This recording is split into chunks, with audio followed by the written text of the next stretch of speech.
Hello everyone, welcome to our channel. आज हम इस वीडियो में बात करेंगे एनसीईआरटी क्लास 10th के चैप्टर 9 की। तो इस चैप्टर में सिर्फ एक ही एक्सरसाइज है 9.1, उसमें टोटल हैं 16 क्वेश्चन। तो हम इस वीडियो में बात करेंगे क्वेश्चन नंबर 14, 15 और 16 की। इन क्वेश्चन में बच्चों को बहुत ही ज़्यादा कन्फ्यूजन होती है। तो आइए शुरू करते हैं हमारे पहले क्वेश्चन नंबर 14 से। तो हमारा क्वेश्चन नंबर 14 कहता है अ 1.2 मीटर टॉल गर्ल। हमें इस क्वेश्चन में फिगर भी दी हुई है हमारी एनसीईआरटी की बुक में। तो क्वेश्चन में 1.2 मीटर टॉल गर्ल की बात हुई है, जो गर्ल खड़ी है यहाँ पे। तो हम इसको नाम दे देते हैं ए बी। हम इसकी नेमिंग कर देते हैं फिगर्स की ए बी। जो ए बी है वो क्या है? वो है गर्ल की हाइट, और हाइट कितनी है?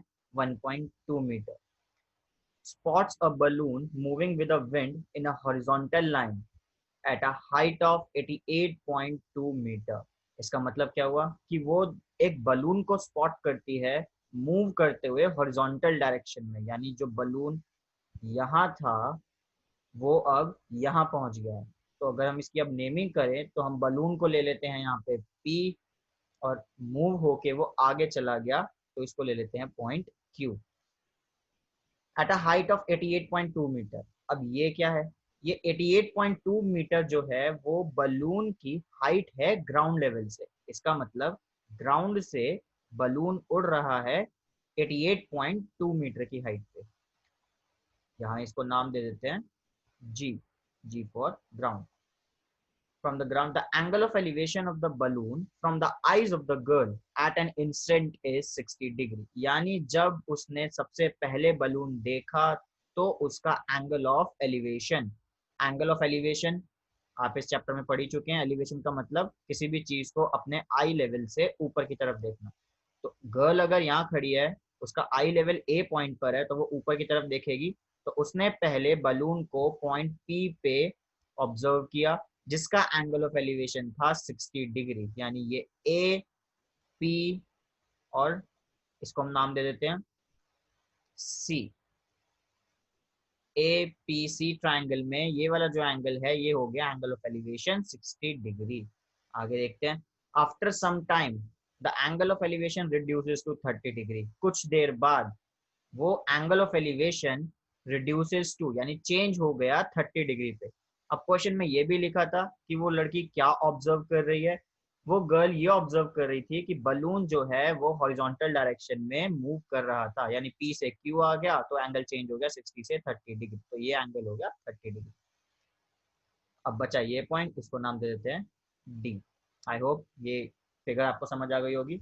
तो अगर इस लड़की की हाइट 1.2 मीटर है, यानी ए बी और डी जी हमारा सेम होगा। तो यहाँ से डी जी आ गया हमारा 1.2 मीटर। तो आइए हम पहले वो लिख लेते हैं जो जो हमें इस क्वेश्चन में गिवन है। तो हमें यहाँ से क्या क्या मिल गया? ए बी और डी जी 1.2 मीटर है height of the girl. Q G ground level से 88.2 metre. Angle P A C और एंगल क्यू ए जी जैसा कि फिगर में दिखा रखा है। अब हमें क्या करना है? Find the distance travelled by the balloon during the interval. हमें निकालना है कि वो बलून पी से क्यू तक गया तो कितना डिस्टेंस ट्रेवल किया, यानी हमें लेंथ निकालनी है सी डी।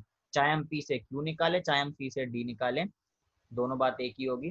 तो सबसे पहले हम क्या करेंगे? हम इसमें ट्रायंगल देखेंगे, राइट एंगल ट्रायंगल कौन सा बन रहा है। तो ये बलून जो उड़ रहा है ये 90 डिग्री के एंगल पे उड़ रहा होगा ग्राउंड से। तो हम यहाँ पे पहले ट्रायंगल लेंगे, ट्रायंगल पी सी ए।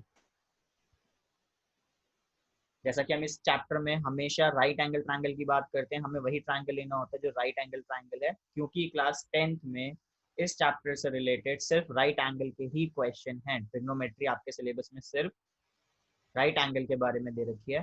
तो इन ट्राइंगल पी सी ए, इस ट्राइंगल में हम यूज करें टैन थीटा। टैन थीटा क्या होता है? जैसा कि आप सबको पता ही है, परपेंडिकुलर अपॉन बेस। और यहाँ पे एंगल है हमारा इस ट्राइंगल में 60 डिग्री, जो कि है एंगल ए। तो हम यहाँ लिखते हैं टैन 60 इक्वल्स टू 60 के रिस्पेक्ट में परपेंडिकुलर हो जाएगा पी सी बाय ए सी। tan 60 की वैल्यू जैसा आप सबको पता ही है, चैप्टर 8 में हम लोग डिस्कस कर चुके हैं। उस टेबल को कैसे बनाते हैं उसकी वीडियो भी हम आपको दिखा चुके हैं। तो पीसी पीसी हमें नहीं पता, लेकिन हमें पता है क्यूजी और डीजी। पीसी को निकालने के लिए हम क्यूजी में से क्यू डी माइनस कर सकते हैं, क्योंकि पीसी और क्यू डी सेम ही होगा। तो हम पीसी की जगह पहले यहाँ लिखे क्यू डी, और इस क्यू डी को हम लिख सकते हैं क्यू जी माइनस डी जी। आप देख सकते हैं फिगर में भी नेमिंग के साथ साथ। तो इनकी वैल्यूज पुट करेंगे तो ये बन जाएगा √3 इक्वल्स टू क्यू जी कितना है हमारे पास, क्यू जी है यहाँ पे 88.2 मीटर। आप यहाँ देख भी सकते हैं, हमने यहाँ पे मेंशन भी किया हुआ है क्यू जी हमारे पास है 88.2, और डी जी कितना है, डी जी है 1.2 मीटर। तो इनको पुट करेंगे और सॉल्व करेंगे। AC AC हमारे पास नहीं है तो हम AC को AC ही रहने देंगे। अब क्रॉस मल्टीप्लाई, AC उधर चला जाएगा √3 के पास, तो ये बन जाएगा √3 AC इक्वल्स टू 88.2 में से 1.2 जब माइनस करेंगे तो हमारे पास आएगा 87। तो यहाँ से हमारे पास फर्स्ट इक्वेशन आ जाएगी, AC बन जाएगा 87 अपॉन √3,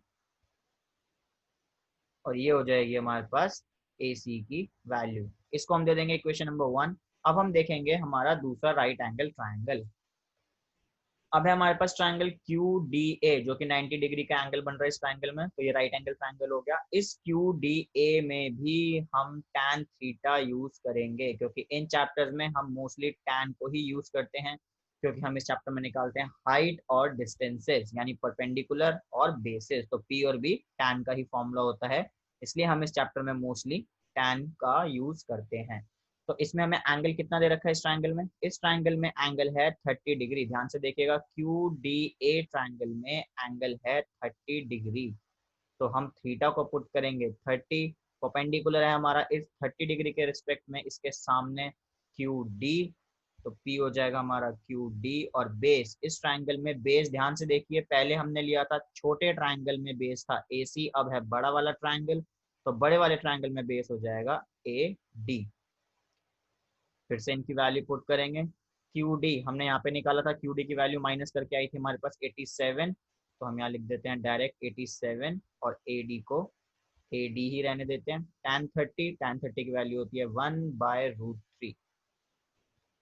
सॉल्व कीजिए, तो यहाँ से हमारे पास आ गया AD इज इक्वल टू 87√3। अब इस AD को हम ब्रेक कर सकते हैं AC प्लस CD में, AC प्लस CD में, ये रहेगा 87√3। अब इक्वेशन नंबर 1 में जैसा कि हमने वैल्यू निकाली थी AC की, AC की वैल्यू आई थी 87√3, सॉरी 87/√3। AC की वैल्यू आई थी 87/√3, CD 87√3 इक्वल्स टू में आ जाएगा। हमने इसको ब्रेक क्यों किया, क्योंकि हमें वैल्यू निकालनी है CD की, जो कि हमारा होगा distance travelled by the balloon during the interval, यानी C से लेके D तक बलून ने कितना डिस्टेंस ट्रेवल किया।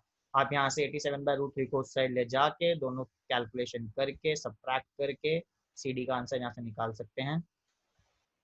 तो 87/√3 उधर जाके माइनस हो जाएगा, एलसीएम लेंगे, एलसीएम आया √3 इस √3 से मल्टीप्लाई हुआ, फिर 87 से मल्टीप्लाई हुआ, ये बन गया 261 माइनस 87/√3, माइनस किया 174/√3, और रूट को हम डिनोमिनेटर में नहीं रखते, ये हम पहले भी डिस्कस कर चुके हैं। तो हम इसको रेशनलाइज करेंगे, रेशनलाइज करने के बाद हमारे पास आ जाएगा 174√3/3, और ये 3 से जब 174 कैंसिल आउट होगा तो यहाँ से आंसर आ जाएगा 58√3। तो हमारे पास CD डिस्टेंस आ गया 58√3, जो कि क्या था, the distance travelled by the balloon during this interval. तो बलून 58√3 डिस्टेंस ट्रेवल करेगा।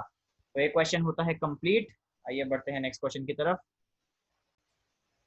क्वेश्चन नंबर 15 है, a straight highway leads to the foot of the tower, यानी हमारे पास एक हाईवे है जो सीधा कहाँ जाता है, टावर के फुट पे जाता है। तो हम यहाँ से क्या करते हैं, हम पहले बना लेते हैं एक हाईवे, यहाँ से लेके यहाँ तक एक हाईवे है जो कहाँ खत्म होता है, leads to the foot of the tower, यानी ये हो गया हमारा टावर।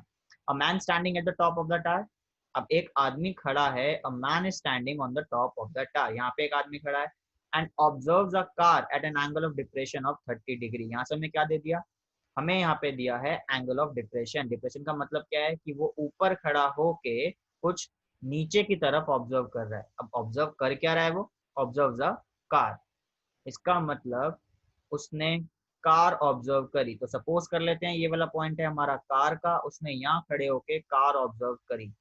अब उसने जो कार ऑब्जर्व करी है ये एंगल ऑफ डिप्रेशन बना रही है, और एंगल ऑफ डिप्रेशन हमेशा बनता है हॉरिजॉन्टल लेवल के और लाइन ऑफ साइट के बीच में, यानी ये होगा हमारा हॉरिजॉन्टल लेवल। यहाँ से अगर हम एक डॉटेड लाइन बना दें जो हमें बताएगी कि ये हॉरिजॉन्टल लेवल है।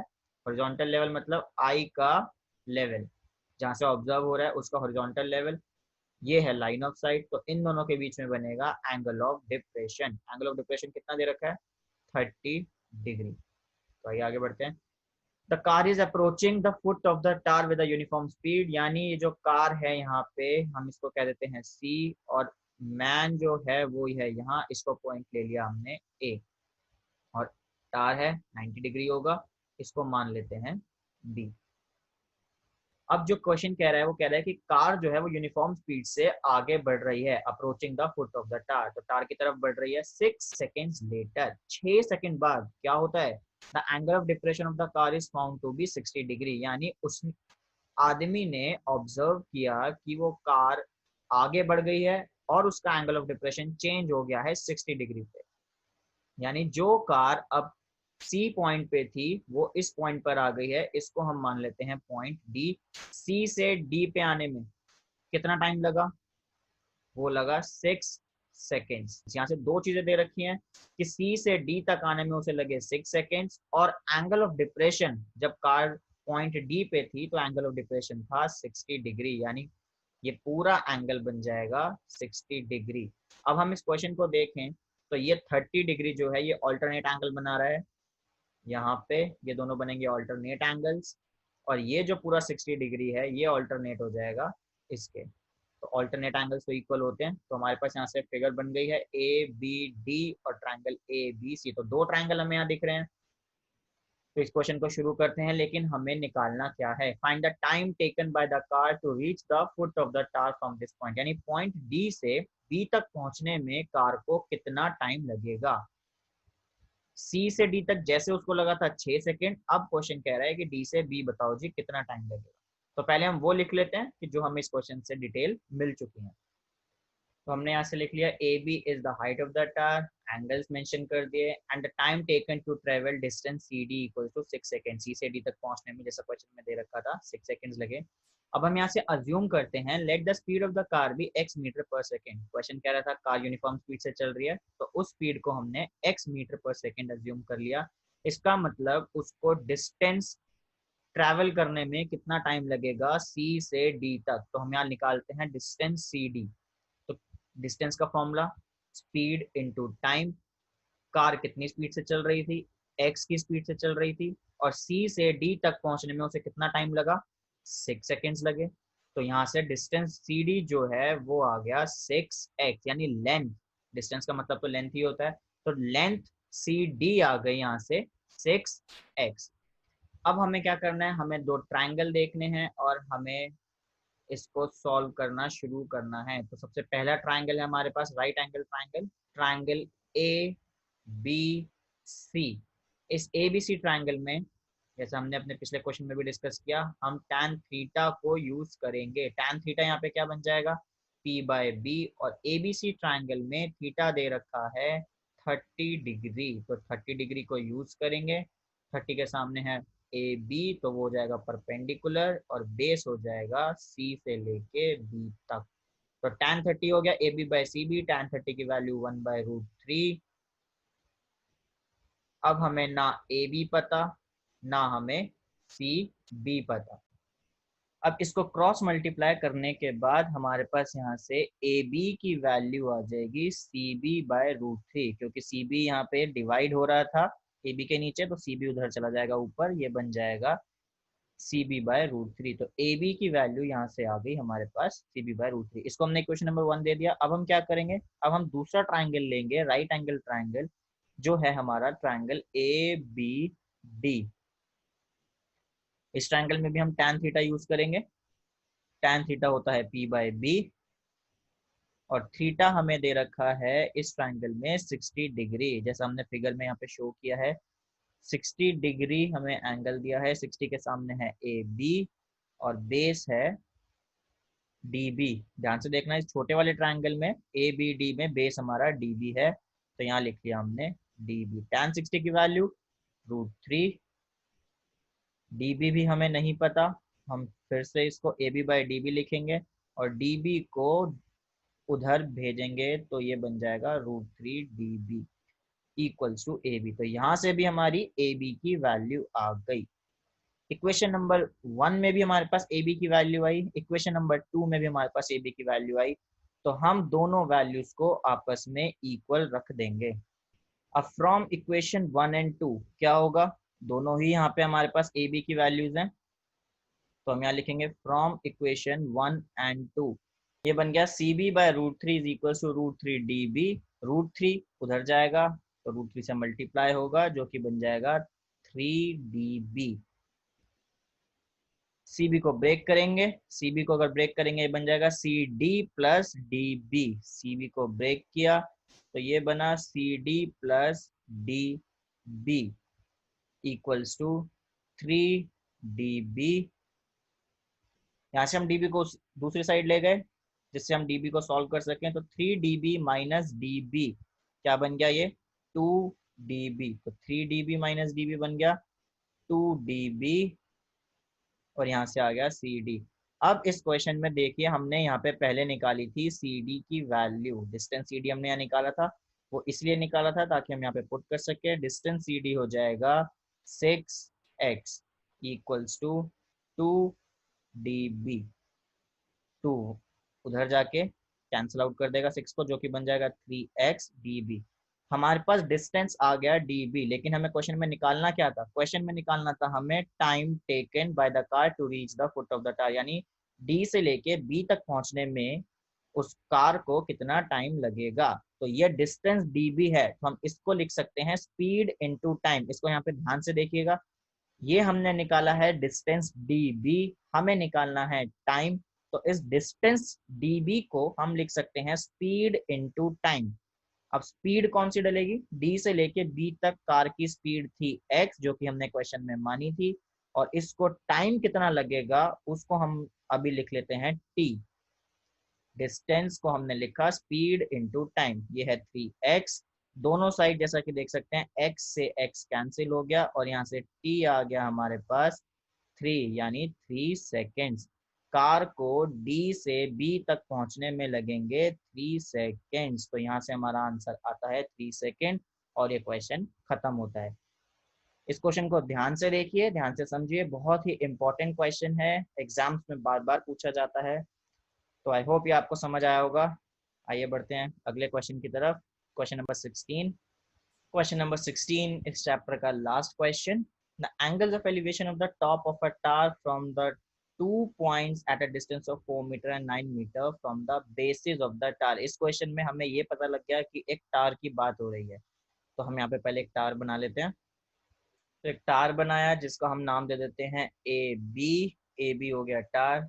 The angles of elevation, elevation मतलब कि कोई ऑब्जर्वर है जो ऊपर की तरफ देख रहा है, लेकिन वो खड़ा कहाँ है वो देखते हैं। From the 2 points at a distance of 4 metre and 9 metre from the base of the tower. इसका मतलब है कि वो जो एंगल ऑफ एलिवेशन बन रहा है वो 2 पॉइंट से बन रहा है। अब वो 2 पॉइंट कौन कौन से हैं, वो 4 मीटर के डिस्टेंस पे हैं और 9 मीटर के डिस्टेंस पे है। यानी एक पॉइंट है 4 मीटर के डिस्टेंस पे और दूसरा पॉइंट है 9 मीटर के डिस्टेंस पे, लेकिन किसके डिस्टेंस पे, from the base of the tower, यानी टार के बेस से 2 पॉइंट हैं। एक ले लेते हैं हम C और एक ले लेते हैं हम D। अब जो एक पॉइंट है वो है 4 मीटर पे और एक है 9 मीटर पे, तो ऑब्वियस सी बात है जो पास वाला पॉइंट होगा वो 4 मीटर के डिस्टेंस पे होगा और जो दूर वाला पॉइंट है वो 9 मीटर के डिस्टेंस पे होगा। अब क्या कहता है क्वेश्चन, क्वेश्चन कहता है and in the same straight line with it are complementary, मतलब जो एंगल ऑफ एलिवेशन थे इन दोनों पॉइंट से वो कॉम्प्लीमेंट्री एंगल्स बन रहे हैं। कॉम्प्लीमेंट्री एंगल्स क्या होता है, जिनका सम 90 डिग्री होता है उन्हें हम कॉम्प्लीमेंट्री एंगल्स कहते हैं। अब दोनों पॉइंट से एंगल ऑफ एलिवेशन बन रहे हैं तो लाइन ऑफ साइट बनानी पड़ेगी। तो ये बनती है हमारी लाइन ऑफ साइट। अब हमें क्या करना है, एंगल से कॉम्प्लीमेंट्री, तो हम मान लेते हैं एक एंगल है अल्फा और एक को मान लिया beta. Prove that the height of the tower is 6 metre. हमें ये प्रूव करना है कि जो हाइट ऑफ द टावर है, हाइट ऑफ द टावर है ए बी, तो हमें इस क्वेश्चन में ये प्रूव करना है कि जो ए बी है वो 6 मीटर है। तो जो पहले हमें गिवन है हम पहले वो लिख लेते हैं। तो हमने यहाँ पे वो सब लिख लिया जो हमें गिवन है। ए बी है height of the tower, B C है 4 metre, B D 9 metre, angle A C B alpha और angle A D B beta. Question में कह रहा था कि ये दोनों एंगल क्या हैं, कॉम्प्लीमेंट्री, तो हम यहाँ लिख लेते हैं alpha plus beta equals to 90 degree. और हम एक एंगल यानी अल्फा को लिख सकते हैं 90 माइनस बीटा, बीटा उधर जाके क्या हो जाएगा माइनस। अब हमें क्या करना है, दो ट्रायंगल देखने हैं जो 90 डिग्री बना रहे हो, टावर है हमारा 90 डिग्री पे, तो दो ट्रायंगल देखेंगे हम। इन ट्रायंगल ए बी सी, आप यहाँ से देख सकते हैं ट्रायंगल ए बी सी हमने लिया पहले। इस ट्रायंगल में हम लगाएंगे हमारा tan थीटा, और थीटा की जगह है इस बार हमारा अल्फा। तो हम यहाँ पे क्या लिखेंगे, tan alpha is equals to, perpendicular by base होता है तो परपेंडिकुलर हो गया ए बी और बेस हो गया सी बी। हमें इस क्वेश्चन में बस इतना पता है कि जो डिस्टेंस सी बी है वो है 4 मीटर, तो हम सी बी की वैल्यू को पुट कर देंगे, ये बन जाएगा ए बी बाय 4। ये हो गई हमारी फर्स्ट इक्वेशन। अब दूसरा ट्राइंगल लेंगे, दूसरा ट्राइंगल है ट्राइंगल ए बी डी। अब इस ट्राइंगल में फिर से हम tan वाले रेशियो लगाएंगे, एंगल है हमारा बीटा, तो tan बीटा बन जाएगा परपेंडिकुलर बाय बेस, परपेंडिकुलर है ए बी और बेस है हमारा डी बी। डी बी हमें दे रखा है यहाँ से 9 मीटर, तो ए बी तो हम ऐसे ही लिख देंगे और डी बी बन जाएगा 9।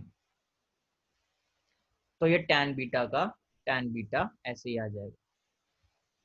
ये हो गई इक्वेशन नंबर 2। अब हम क्या करेंगे, हम इन दोनों इक्वेशन को मल्टीप्लाई कराएंगे।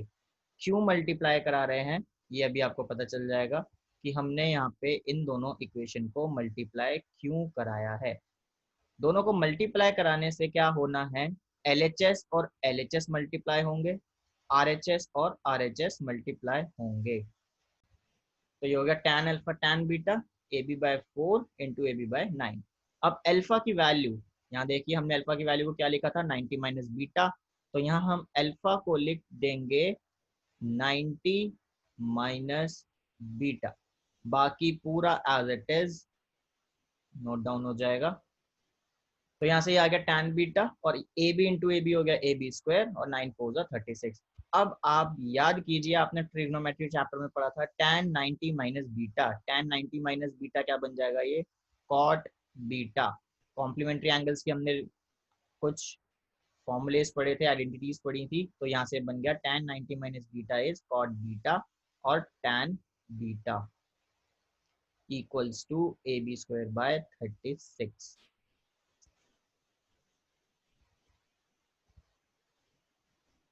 कॉट बीटा और टैन बीटा एक दूसरे के होते हैं रेसिप्रोकल, तो कॉट बीटा को हम लिख सकते हैं 1/tan बीटा और वो दोनों क्या हो जाएंगे कैंसिल आउट।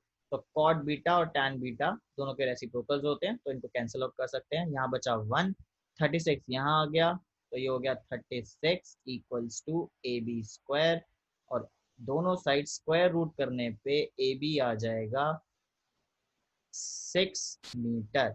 हालांकि ये प्लस माइनस दोनों लेना चाहिए हमें, लेकिन हम माइनस नहीं लेंगे। क्यों नहीं लेंगे, क्योंकि ए बी है हाइट ऑफ द टार और हाइट कभी माइनस में नहीं हो सकती, इसलिए हम सीधा ए बी को 6 मीटर लिख देंगे। हमें करना क्या था, prove that the height of the tower is 6 metre. Height of the tower हमारी 6 मीटर प्रूव हो चुकी है। तो यहाँ से क्वेश्चन होता है खत्म और ये वीडियो भी होती है खत्म। तो आई होप ये क्वेश्चन आपको समझ आए होंगे। चैनल को प्लीज़ सब्सक्राइब कीजिए, लाइक कीजिए और इस वीडियो को शेयर कीजिए। Thank you so much.